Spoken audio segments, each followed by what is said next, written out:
तो हमने अल्कोहल पढ़ लिया था, हमारी बात आती है एसिड पे। एसिड में हमारे पास है ethanoic acid. The structure is like this, 2 carbon है, 2 कार्बन को क्या बोलते हैं? एसिड, और इसका सफिक्स लगेगा कॉमन नेम में इक एसिड, तो इट बिकम एसिटिक एसिड। ठीक है, पहली चीज तो ये कि ये कलरलेस है, इसका कोई कलर नहीं होता, और ये जमता बहुत जल्दी है, रूम टेम्परेचर पे भी जम सकता है, मतलब इसका पर्टिकुलर टेम्परेचर है उस पर ये जम जाता है, तकरीबन 17 डिग्री सेल्सियस के आसपास ही जमता है। कितना है? 290 kelvin.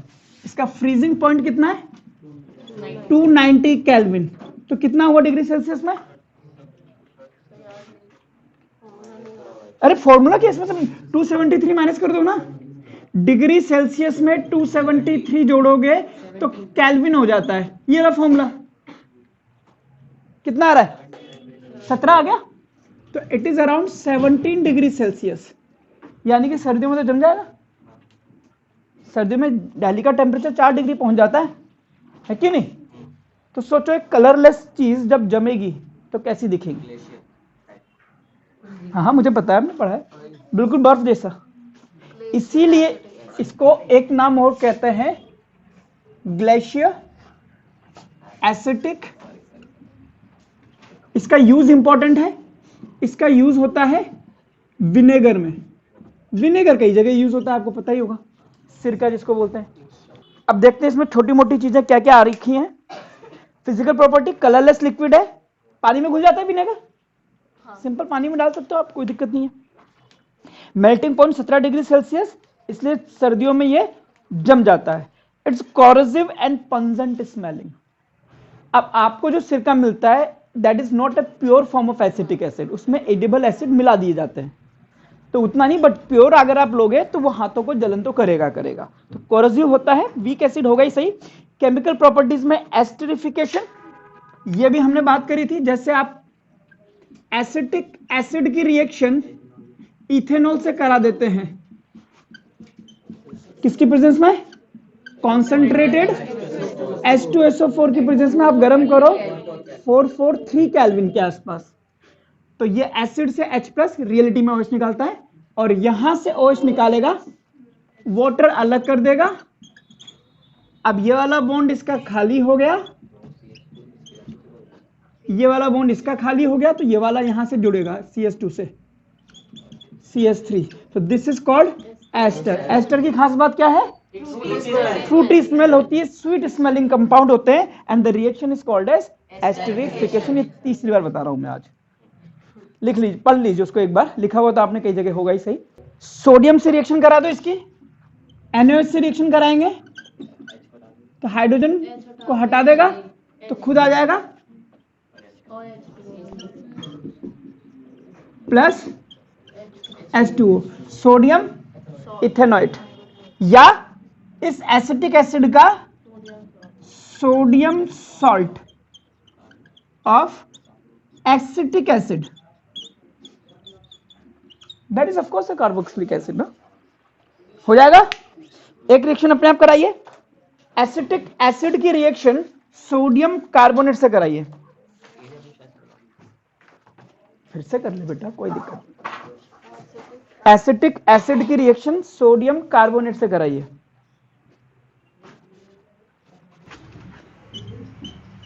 This is acetic acid and this is sodium carbonate. इसमें कुछ ज्यादा सीखने वाली बात नहीं है। एसिटिक एसिड में ये H+ देगा, ये OH- देगा, ये माइनस देगा, ये जब टूटेगा तो ये क्या देगा? सोडियम प्लस, और ये देगा कार्बोनेट। इसका पॉजिटिव इसके नेगेटिव से रिएक्शन करेगा, तो देखिए कैसा बनेगा, CH3 C double bond O dot Na। Dot इसलिए लगाते हैं क्योंकि आयनिक बॉन्ड है, सिग्मा बॉन्ड थोड़ा ना है। हो गया इन दोनों का, हाइड्रोजन इधर निकलेगा तो H+ कार्बोनेट से रिएक्शन करेगा, इसका 2 इसके नीचे, इसका 1 इसके नीचे, ये बनेगा H2O+CO2। ठीक है। पर आपको पता है ये अनस्टेबल होता है, जहां भी ये बनता है टूट जाता है, क्या बनाता है? CO2। तो तो ये होगी आपकी केमिकल रिएक्शन। कार्बन डाइऑक्साइड को कैसे डिस्टिंग्विश करते हैं? It turns lime water milky. हाँ रिएक्शन ही करानी है और आपको बताना है कि व्हेन, सुनो लिख, अगर आपको आ जाए कि एक नंबर में लिखो, रिएक्शन बता दी, फिर आप करना when acetic acid react with sodium carbonate it gives sodium salt of acetic acid and release water and carbon dioxide. बस सिंपल। एक और ट्राई करो। हाँ, इसकी रिएक्शन सोडियम बाइकार्बोनेट से कराइए द सेम वे। फिर से वही करेंगे, यहां से सोडियम प्लस अलग कर दीजिए, कार्बोनेट अलग कर दीजिए, ये सोडियम इससे रिएक्शन करेगा तो बना देगा सोडियम एसीटेट या सोडियम इथेनॉइड, फिर H प्लस HCO3 से मिलेगा तो फिर से क्या बन जाएगा? CO3, फिर से ये टूट जाएगा तो आई गेस सेम कंपाउंड बन जाएंगे फिर। तो this is basically sodium salt of acetic acid. ये वर्ड में ये लाइन आपको इसलिए याद कराना चाह रहा हूं क्योंकि आगे एक जगह हमारे पास यूज आएगी। स्पेशल पॉइंट में glacial acetic acid, page number 8 notes में से पढ़ के देखिए।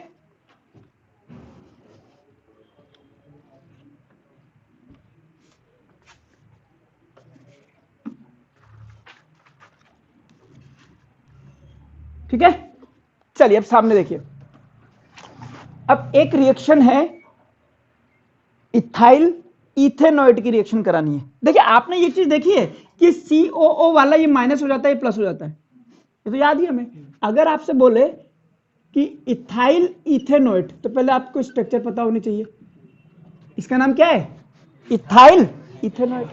इसकी रिएक्शन करानी है सोडियम हाइड्रोक्साइड से। आप अपने लेवल पे जो आपके पास में बुद्धि है, प्रखर बुद्धि है, उसका यूज कीजिए और इसको कंप्लीट कीजिए पहले, फिर आपसे आगे की बातें करें। तो बेसिकली मैंने आपको भी बताया था, एसीटेट वाला यहां से टूटता है, ऑक्सीजन पे माइनस, इस पर प्लस, और ये टूटेगा Na प्लस OH माइनस। ध्यान से समझना, ये मोस्ट डिफिकल्ट रिएक्शन है इस चैप्टर की। तो ये दो पार्ट में टूटेगा, CH3COO माइनस, वही वाली C2H5 प्लस, और ये आपको मैडम को नहीं दिखानी है ना, ये बिल्कुल सीक्रेट है, पर्सनल यूज के लिए आप यूज कर सकते हैं। ठीक है, तो इसका प्लस वाला इसके माइनस से रिएक्शन करेगा और ये बना लेगा CH3COONA, या आप इसको ऐसे भी लिख सकते हैं CH3C double bond ONA plus, ये प्लस वाला इससे रिएक्शन करेगा C2H5OH। यही बनाया, सबका यही बना प्रोडक्ट। तो मुझे पता ही था, तुम शक्ल से इंटेलिजेंट लगते हो। अब बोलोगे सर इसमें कठिन क्या था? कठिन मैं बताता हूं भी क्या था। ठीक है, कठिन क्या है? ये क्या बना है? इथेनॉल, यानी कि अल्कोहल। कोई दिक्कत इसमें? ठीक है, ये है एक बच्चा, चाइल्ड, हमें सिर्फ इसके पापा और मम्मी ढूंढना है। ये क्या है? एस्टर। एस्टर कौन सी रिएक्शन से एस्टर बनता है? एस्टरिफिकेशन से। चलिए, अगर मुझे ये एस्टर बनाना है तो मेरे हिसाब से मेरे पास मम्मी ये हो गई और पापा हो गई ये, इनकी रिएक्शन करा दूं कंसंट्रेटेड H2SO4 से 443 केल्विन पर, तो मेरे हिसाब से मेरे पास C2H5 प्लस वाटर बन रहा था। देख लीजिए आप, रिएक्शन है आपके पास, यही था। तो ये जो एस्टर है, इसको बनाने के लिए इसके फादर ये हैं और मदर ये हो गई। क्लियर? जब इस बच्चे की रिएक्शन सोडियम हाइड्रोक्साइड से कराते हैं तो हमें ओरिजिनल फादर तो दिख रहा है जिससे ये बना था, तो this is your original alcohol. Original का मतलब गंजा, असली वाला, इसका बाप, सगा बाप, जिससे मिलकर के बना है। क्या इसको मम्मी भी मिली? नहीं मिली मम्मी।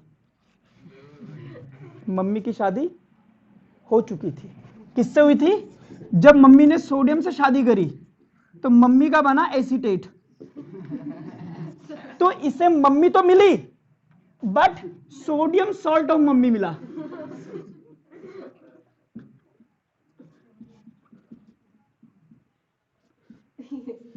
एसिड है तो मम्मी, देखो लो हल्का सा ऐसे ही तो, थोड़ा सा ही तो चेंज हुआ है, और क्या है। क्लियर। और ये जो बना है इसका यूज होता है साबुन बनाने में। कैसे होता है बात करेंगे, सॉफ्ट फॉर्मेशन। इसीलिए इस रिएक्शन को हम बोलते हैं सेपोनिफिकेशन। एक मिनट दे रहा हूं, जो जो मैंने अभी बोला है उसको आप देख लीजिए, समझ लीजिए, ठीक है। फिर मैं शुरू करता हूं अपनी कहानी।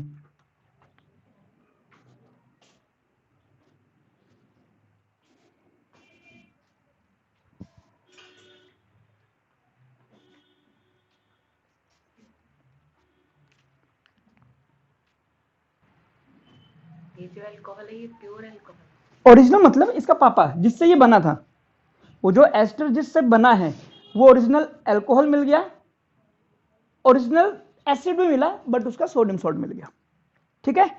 अब देखिए सेपोनिफिकेशन की डेफिनेशन। डेफिनेशन ये है कि when an ester react with NaOH it gives rise to the original alcohol and the sodium salt of original acid. खत्म। This reaction is called as saponification. Why it is called as saponification? Because this sodium salt is used for the soap formation. ठीक है, लिख लीजिए इसको।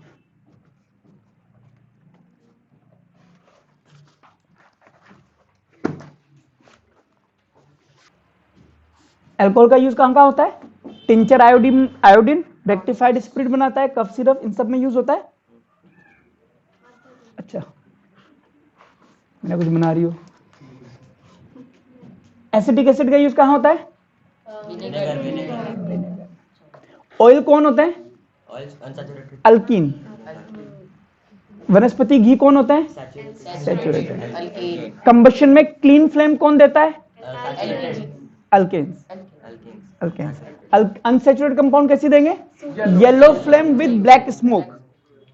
और incomplete combustion में सूटी smell, सूटी वो फ्लैग, ठीक है, सूटी flame.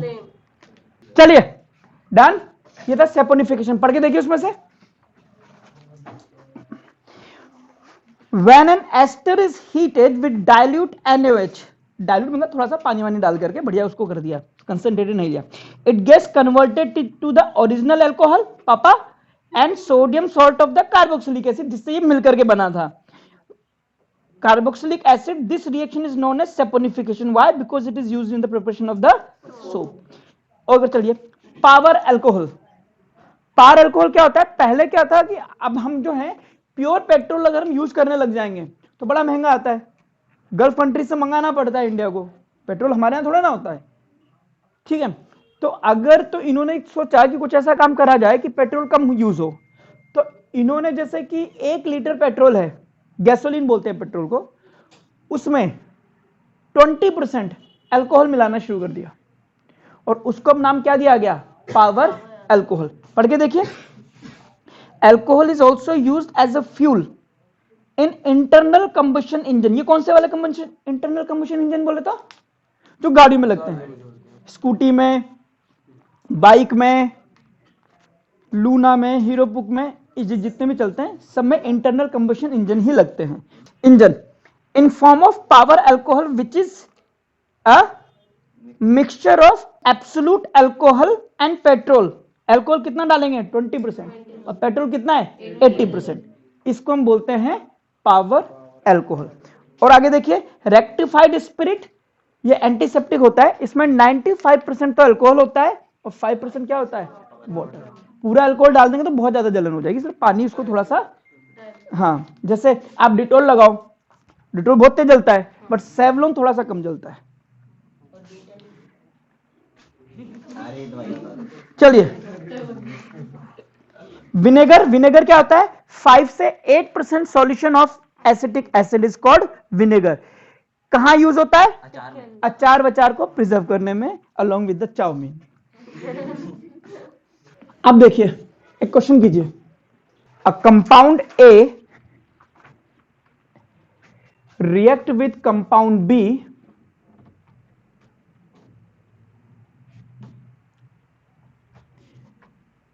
to give a compound C.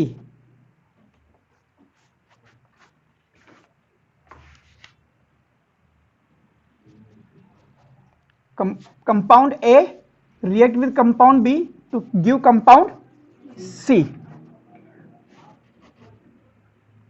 When the compound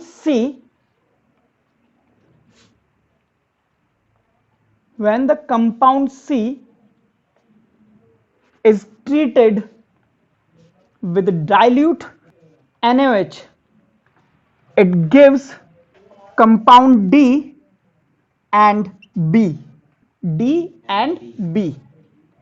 When compound B is reacted with concentrated H2SO4, it gives compound E. Compound B is used in power alcohols. Compound B is used to form rectified spirit. And compound C has sweet smell. Identify A, B, C, D, E and give a proper reaction for each conversion.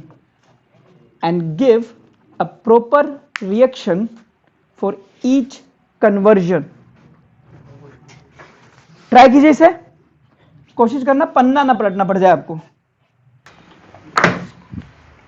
चलिए देखिए, अगर आपने question लिख लिया तो आपको video pause कर देनी चाहिए, ठीक है। उसके बाद में जो आपने पिछला पढ़ा है उसको रिवाइज कर लीजिए, 2 क्लासेस में जो भी पढ़ा है, कौन कौन सी रिएक्शन है, उसके बाद में इस क्वेश्चन को कंटिन्यू करना है, ठीक है। बिना उसको करे, पिछले रिवाइज करे, इसको करेंगे, पन्ना पलट पलट करके देख रहे हैं तो ये लर्निंग नहीं आएगी। अभी क्वेश्चन को कैसे अटेम्प्ट करते हैं इसके बारे में बात करते हैं। पहले तो फ्रेम लिख लेते हैं, इसने चाहा क्या। इसने बोला किसी कंपाउंड ए ने किसी कंपाउंड बी से रिएक्शन करी और क्या बनाया, सी। सी कैसा है, स्वीट स्मेलिंग कंपाउंड है, यही है, यही बोला ना। फिर सी की रिएक्शन इसने कराई डाइल्यूट NaOH। इसको दिल ना पढ़ के डाइल्यूट पढ़ा जाता है, ठीक है। डाइल्यूट NaOH से रिएक्शन कराई, क्या बना, D और B। फिर क्या हुआ, B ने कॉन्सेंट्रेटेड H2SO4 के साथ में रिएक्शन करी, E बनाया। फिर क्या हुआ, और आगे भी तो कुछ लिखा होगा ना, B is used to form rectified spirit. Rectified spirit. अब यहां से मुझे थोड़ा थोड़ा क्लू मिलेगा कि स्वीट स्मेलिंग कंपाउंड कौन होता है, एस्टर। तो ये सी तो हो गया एक एस्टर। रेक्टिफाइड स्पिरिट में अल्कोहल काम होता है, तो बी इज अ अल्कोहल। तो यहां मैं लिखूंगा sweet smelling compound C should be an ester. तो ए जो आपने पढ़ा है उस हिसाब से इथेनॉल से रिएक्शन करेगा और क्या बनाएगा, कंपाउंड सी। तो ए क्या होना चाहिए, एसिड होना चाहिए। तो अगर ये एसिड है और ये इससे रिएक्शन करेगा तो यहां क्या डालना चाहिए था, कंसंट्रेटेड H2SO4, जो क्वेश्चन में दिया नहीं बट ठीक है। ये बन जाएगा CH3C double bond O C2H5। This is your C, this is your A, this is your B। Now this C react with dilute NaOH to give the original alcohol and the sodium salt of mummy.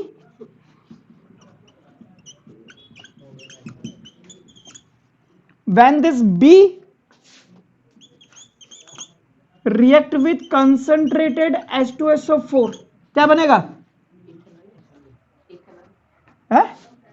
ये reaction कौन सी है? सही है, नहीं आया। Concentrated H2SO4 करता क्या है? डिहाइड्रेशन। डिहाइड्रेशन करता है। तो डिहाइड्रेशन जब इसका होगा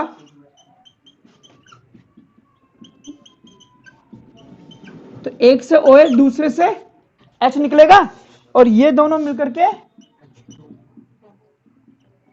अल्कीन बनाएगा, जिसको आप क्या कह रहे हो? E। तो फिर आपको आंसर में लिखना है 10 A इज एसिटिक एसिड, इसका नाम लिख दो अगर आता है, नहीं आता तो गलत मत लिख के आ जाना। B इज इथेनॉल, इसका नाम लिख दो। C इज इथाइल इथेनोएट, इसका नाम लिख दो।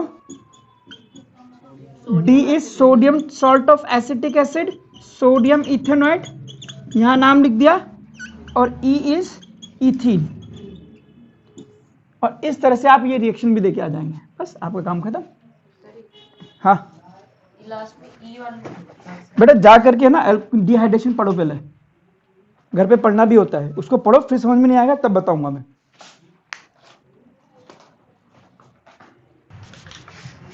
तो पहचान तभी पाओगे जब आपको उसके कैरेक्टरिस्टिक्स याद हैं।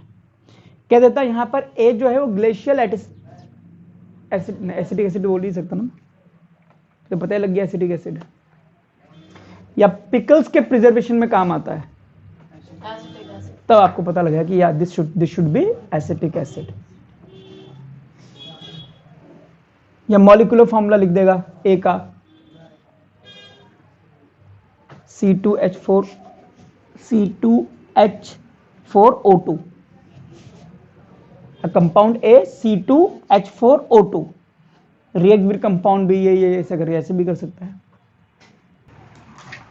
तो पहले ये रो डायग्राम, इस तरह का डायग्राम, उसके बाद में रिएक्शंस, और जो कंपाउंड आप आइडेंटिफाई करो उसमें ABCD ऐसे लिख देना, बाद में आइडेंटिफिकेशन लिख देना, रिएक्शन आपने लिखी दी।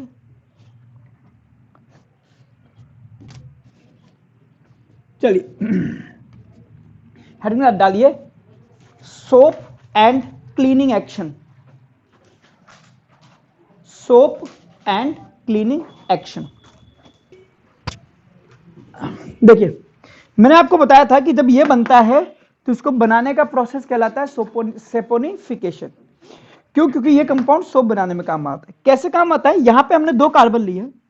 एक्चुअली सोप बनाने में जो कार्बन यूज होते हैं वो 17, 18, 21 कार्बन का मॉलिक्यूल होता है।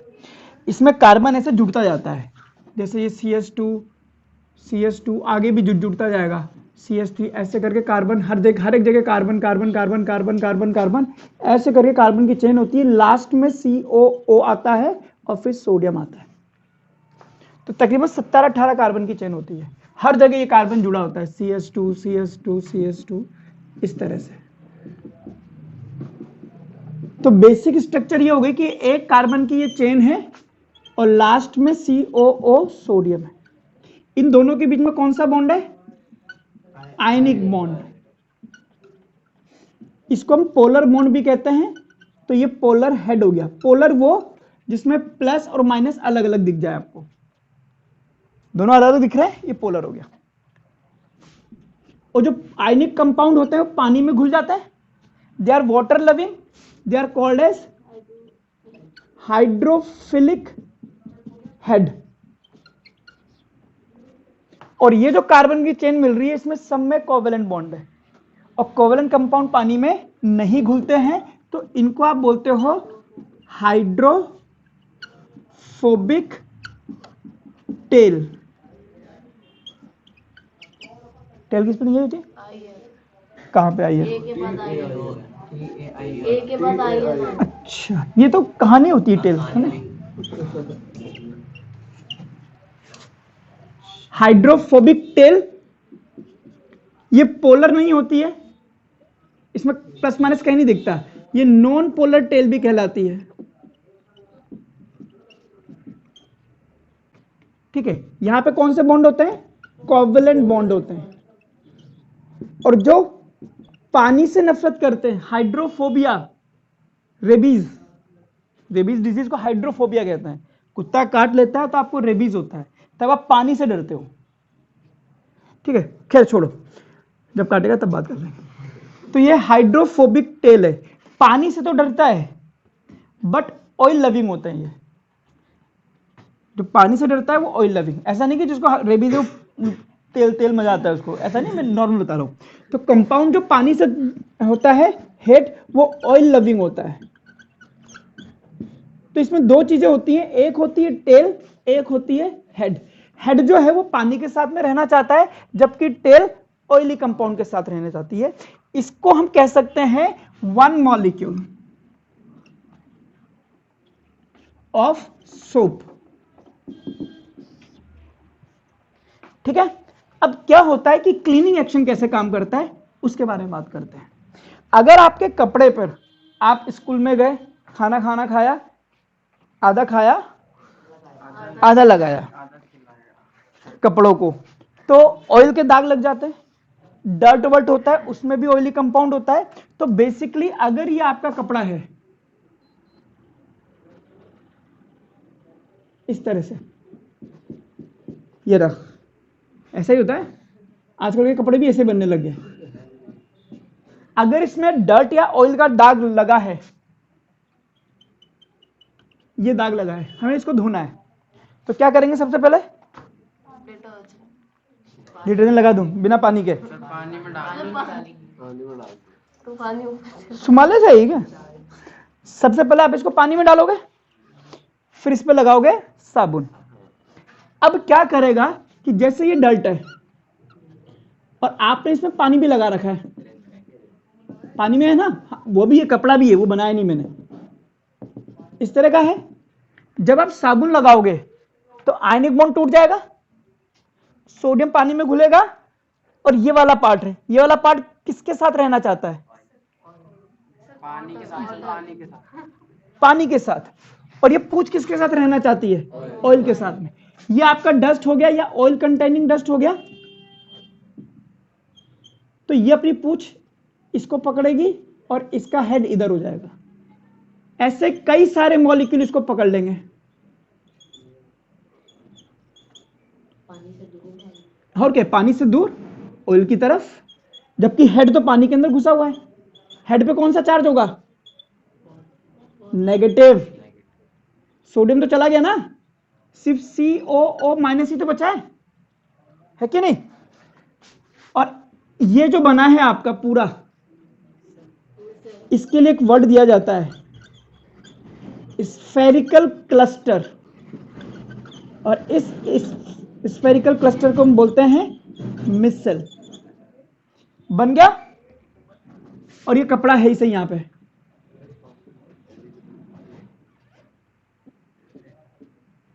हो गया। अब आप क्या करोगे? निकालेंगे पानी में रिंस करोगे उसको।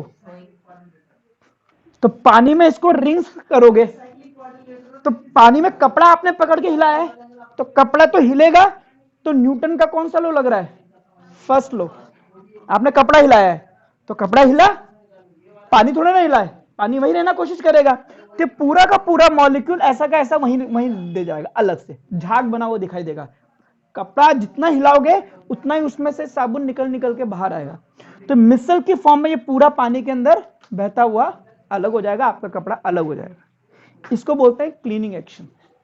मिसल, जब भी आपको कहीं पे मिसल वर्ड यूज करना है तो ये डायग्राम जरूर बनाना है। What is micelle, define cleaning action, ये डायग्राम जरूर बनेगा, उसके बाद आगे काम होगा। स्फेरिकल क्लस्टर, ये वर्ड याद रखना, बनाइए इसको सबको।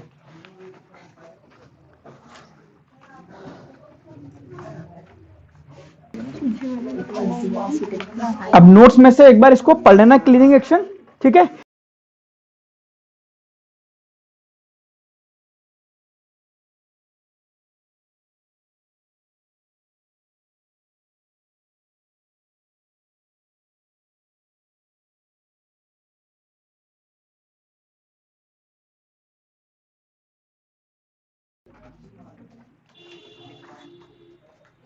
यहां से पढ़ना एक बार, page number 9, soap and detergents. Soap क्या होता है? सोडियम या potassium salt of higher fatty acid. Fatty acids क्यों बोलते हैं? ये जो लंबी कार्बन की चेन होती है जिसमें COH होता है, इनको हम फैटी एसिड्स बोलते हैं, है ना। तो जो आपने कार्बन की चेन बनाई थी, इसमें 17-18 कार्बन थे, फिर COH थे, होता है, तो ये आपका फैटी एसिड होता है। इसका आपने सोडियम सॉल्ट बनाया, तो ये बन गया आपके पास long carbon chain of fatty acid, are called soap. अब डिटर्जेंट्स में क्या होता है? डिटर्जेंट्स कहते हैं ammonium and sulphate salt of long.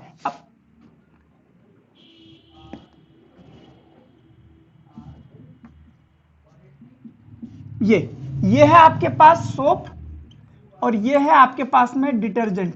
देखिए फर्क,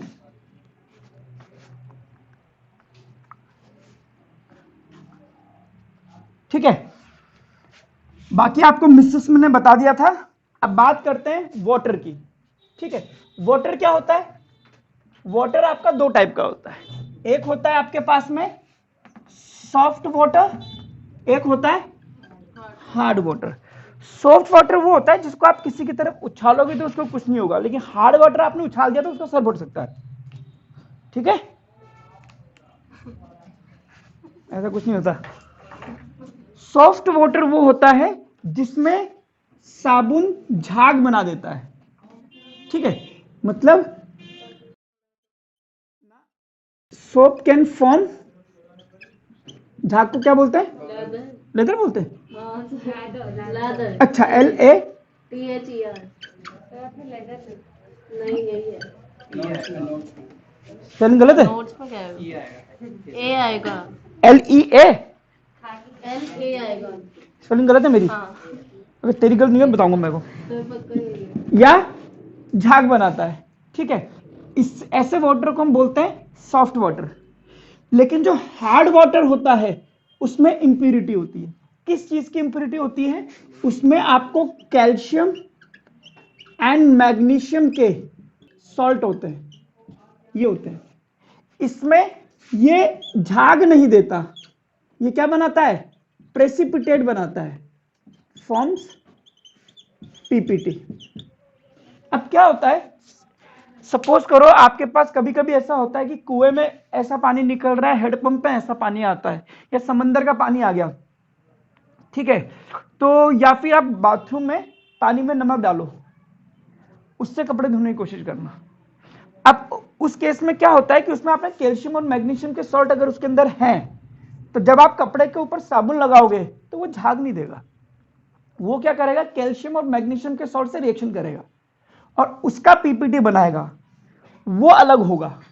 तो आपका काफी साबुन इसी चीज में वेस्ट हो जाएगा कि कैल्शियम और मैग्नीशियम के सॉल्ट अलग कर रहे हैं। आपका कपड़ा नहीं धो रहा, वो मिसल बना ही नहीं रहा है। मिसल तब बनाएगा जब वो फोम बनाएगा, फोम तो बना ही नहीं रहा। साबुन का मैक्सिमम अमाउंट तो कहां जा रहा है? कैल्शियम और मैग्नीशियम के सॉल्ट को रिमूव करने में जा रहा है। जब वो पूरा हट जाएगा उसके बाद में साबुन झाग देगा, उसके बाद कपड़े धुलेंगे। इट मींस इसमें बहुत ज्यादा टाइम लगेगा और काफी हद तक आपका साबुन वेस्ट हो जाएगा। इसलिए हम साबुन का यूज हार्ड वाटर में नहीं करते। हम किसका यूज करते हैं? फिर डिटर्जेंट्स का यूज करते हैं कपड़े धोने के लिए, ठीक है। ये दोनों में फर्क होता है। एक बार पढ़ के देख लीजिए, नोट निकालिए, नोट्स निकालिए। Define hard and soft water. Soft water, water that produces lather with soap. इसमें ई हटा देना और यहां पे लिख देना इसकी कहने पे हटा है, अगर स्पेलिंग गलत निकली तो। विद द सोप, रेडिली, तुरंत दे देता है, is called soft water. Hard water कहता है that does not produce foam with soap readily, जल्दी नहीं देगा, काफी टाइम बाद देगा, is called hard water. Hardness of water is due to the presence of bicarbonate, chloride and sulphate. मैं सारे लिख रहा था, मुझे लगा नहीं हुआ। क्लोराइड होंगे, सल्फेट होगा और बाइकार्बोनेट होगा। कहने का मतलब क्या होगा? सुनो, कैल्शियम क्लोराइड होगा, कैल्शियम सल्फेट होगा, या कैल्शियम बाइकार्बोनेट होगा, या मैग्नीशियम क्लोराइड होगा, या मैग्नीशियम सल्फेट होगा, या मैग्नीशियम बाइकार्बोनेट। तो कहने का मतलब कैल्शियम और मैग्नीशियम के सॉल्ट होते हैं। What are the advantages of detergents over the soap for washing purpose? A soap cannot be used in hard water, but detergents can be used. पहली चीज, soap are not effective cleaning agent in hard water because lot of soap is wasted in precipitating out the calcium and magnesium ion of hard water। Clear है? अगली बात क्या कहता है, detergents. अच्छा, detergents का एक और फायदा होता है कि ये पानी की सरफेस टेंशन को कम कर देता है। अब ये सरफेस टेंशन क्या है ये आप 11th में समझेंगे, बट ये मानो कि वाटर की एक प्रॉपर्टी होती है कि उसकी जो लेयर होती है वो थोड़ी सी स्ट्रेच्ड रहती है। आप पानी पे खड़े हो सकते हो? क्यों? आप पानी में पैर डालोगे तो पानी के मॉलिक्यूल दूर दूर हो जाते हैं, आप अंदर चले जाते हो। मच्छर तो बैठ जाता है पानी के ऊपर, क्यों? पानी के मॉलिक्यूल इतने भी दूर नहीं थे, वो कहीं ना कहीं एक दूसरे से खिंचे हुए हैं जिसके ऊपर वो पैर रख देता है। समझ रहे हो? तो जब उस पानी के ऊपर केरोसिन डाल दोगे तो मच्छर भी डूब जाएगा, क्योंकि केरोसिन ने उस पानी का जो खिंचाव है ना उसको तोड़ दिया है, सरफेस टेंशन को कम कर दिया तो डूब जाता है। तो surface tension is basically the water की वो प्रॉपर्टी जिससे वो एक स्ट्रेच्ड मेम्ब्रेन की तरह काम करता है, सरफेस पूरी उसकी। ये आप 11th में पढ़ोगे। तो अगर वो उसको कम कर देता है तो भी आपका जहाज आसानी से बन जाता है। तो अभी आप ये याद ही कर पाओगे और कुछ नहीं कर पाओगे। सरफेस टेंशन पूरा एक चैप्टर है अपने पास 11th की सेकेंड बुक में। हो गया? ओके, इसके बाद ओके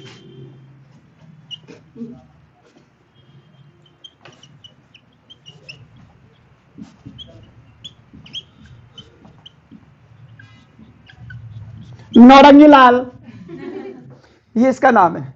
ब्रोमीन वाटर का नाम क्या है? नौरंगी लाल, क्योंकि इसका कलर होता है ऑरेंज एंड रेड, नारंगी और लाल। तो जो नौरंगी लाल है, पहले वो लिख लिया आपने? चलो जल्दी लिखो।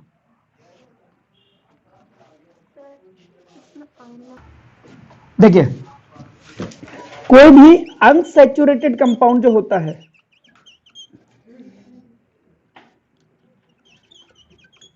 कंपाउंड हाइड्रोकार्बन,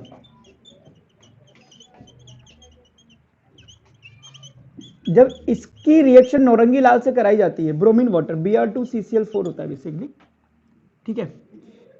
तो ये अभी कौन सा कलर का है? नौरंगी लाल का है। क्या चल रहा है ये? हैं? क्या पास कर रही है? मैं पेन भी नहीं लाया, लाल लिख दिया मैंने। तो इससे जो प्रोडक्ट बनता है ये कलरलेस होता है। मैं प्रोडक्ट भी बता सकता हूं आपको, बट ठीक है अभी रहने दो, कलरलेस।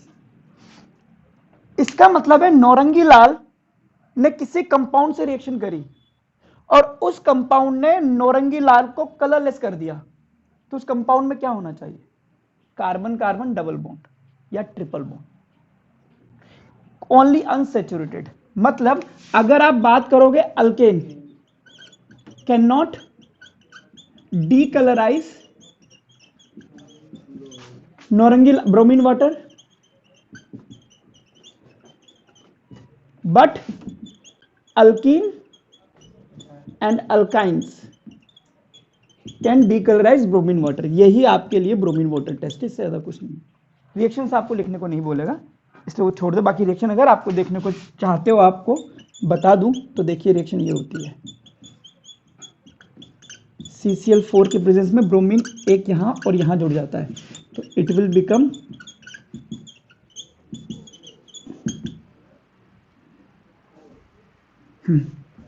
ये देखिए, हाँ, कार्बन कार्बन के बीच में डबल बॉन्ड था ना, इसको हटा करके सिंगल बॉन्ड करा देगा, ब्रोमीन दोनों पे लग जाएगा, डाई ब्रोमो इथेन कह देंगे इसको, 1,2 डाई ब्रोमो इथेन। तो अभी तक ये कैसा था?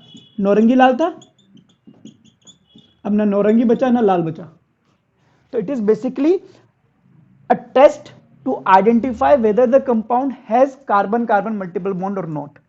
If the hydrocarbon has carbon carbon multiple bond, I mean to say either they can have pi bond, single pi bond or double pi bond, maybe alkene or maybe alkyne. These alkene and alkyne can decolorize the bromine water। ठीक है? अब हो जाता है कि एक compound A किसी compound B से रिएक्शन करके ये बनाता है, ये compound A can not decolourise bromine water. तो इसका मतलब है ए कौन हो सकता है? अल्केन हो सकता है। हाँ, वही अल्केन हो सकता है, बस इतनी सी बात है। इसके पीछे ने जिंदगी हराम कर दी मेरी। और कुछ रिएक्शंस आपके लिए इंपॉर्टेंट नहीं है, it is just to show कि देखो मेरे को कितनी ज्यादा आती है। मैंने लिखवा दी, इससे ज़्यादा और कोई मतलब नहीं है इसका। हो गया आज का काम खत्म।